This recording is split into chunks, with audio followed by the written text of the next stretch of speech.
Picture a medieval knight. What do you see?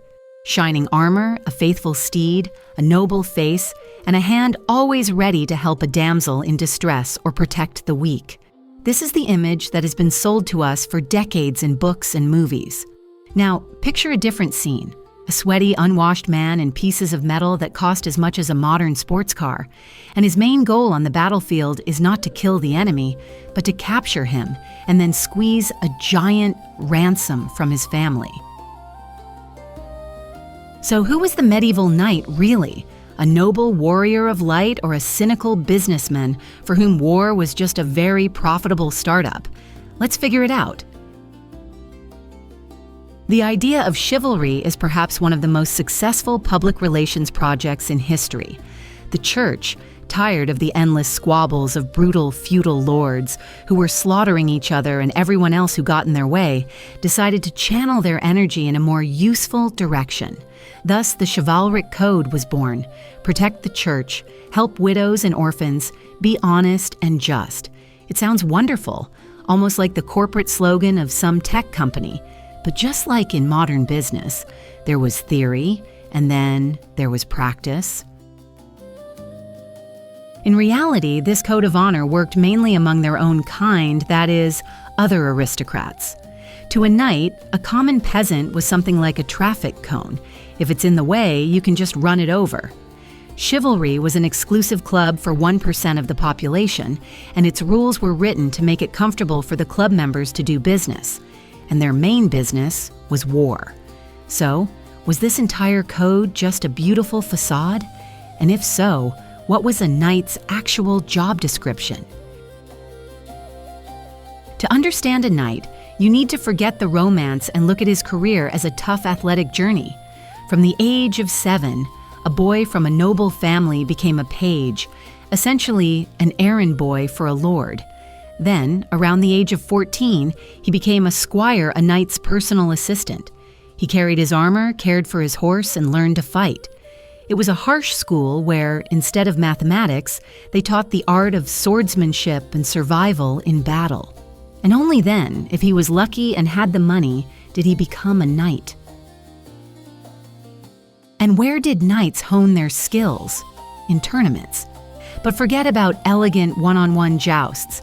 Early tournaments were essentially massive brawls, team against team, over a huge area.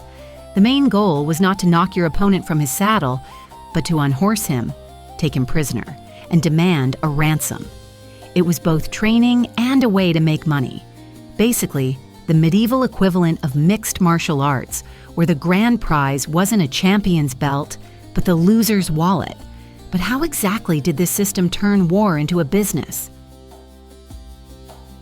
The key detail that changed everything was the ransom system. At some point, the European aristocracy came to a simple but brilliant realization. Why kill another noble warrior when he is a walking bag of money? To kill him would be to destroy a valuable asset. But to capture him? That's like hitting the jackpot. War turned into a very specific kind of hunt, where the game was other knights. This completely changed the rules of the game. Now, the greatest valor was not to cut down an enemy, but to skillfully knock him out of his saddle and take him hostage. This system created a strange ethic. Two knights could be fiercely fighting each other on the battlefield, and in the evening, if one was captured by the other, they could dine together quite amicably, discussing the size of the ransom. After all, today you captured him, and tomorrow he might capture you. It was business, nothing personal. Just imagine two chief executive officers of competing firms trying to bankrupt each other during the day and then playing golf together in the evening. But every business has its price. How much was the entry ticket to this elite club? And it cost a fortune. Let's translate it into modern money. A good warhorse, a destrier, was like buying a brand new Porsche. It had to be strong, sturdy, and specially trained not to fear the clash of steel and screams, and a full suit of 15th century plate armor. That was the price of a small apartment or a country house. Each piece was custom made by hand for a specific client. It wasn't just protection, it was a status symbol. This is precisely why knights were so desperate for money. Plunder, ransoms, a successful marriage.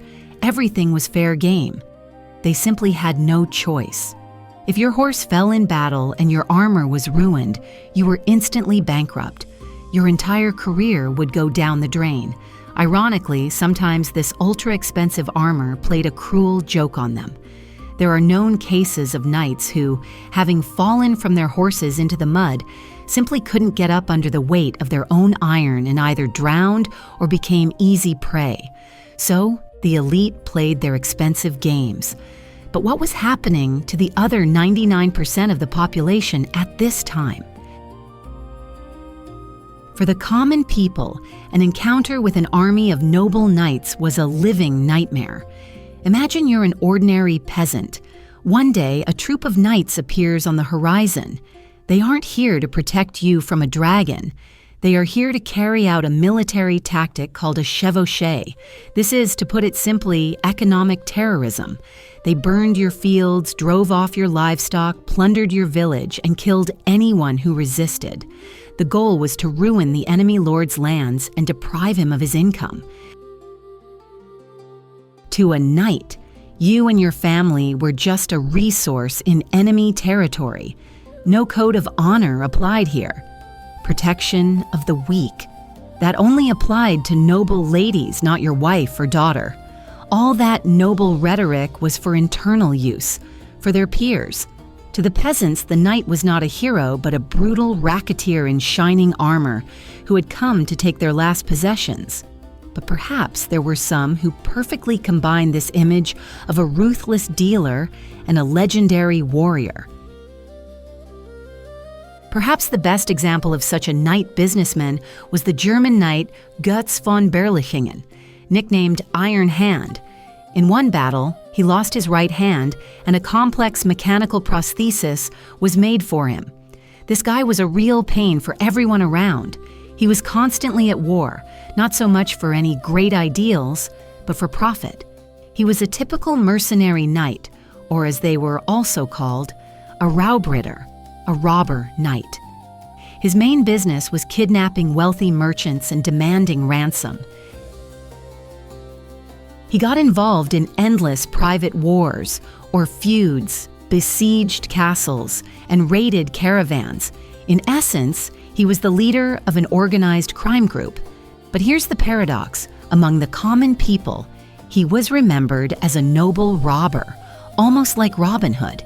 His image became legendary, and his famous phrase, which he supposedly shouted at his besiegers, became a common saying in Germany. Götz perfectly embodied the entire essence of knighthood, pragmatic, cruel, and incredibly effective in his bloody business, yet he became the hero of romantic stories. So, was the medieval knight noble? The answer is no, at least not in the sense we use the word today. He was a member of the military elite, a professional soldier for whom war was both a craft and a primary source of income. His nobility was a corporate ethic that only worked within his social group and was often violated when a good profit was at stake. The shining armor concealed not an ideal hero, but a pragmatic and often ruthless man of his era. What do you think was ultimately more important for history, the real deeds of the knights or the beautiful myth they left behind? Write your opinion in the comments. And of course, if you enjoy this kind of historical stereotype debunking, hit the like button, subscribe to the channel, and ring the bell so you don't miss a thing. We've dealt with the warriors, but what about their rulers? In the next video, we'll tell you how one of the most powerful kings in history managed to sink his entire state treasury, along with the crown, in a swamp. It was one of the stupidest and most expensive logistical mistakes in history.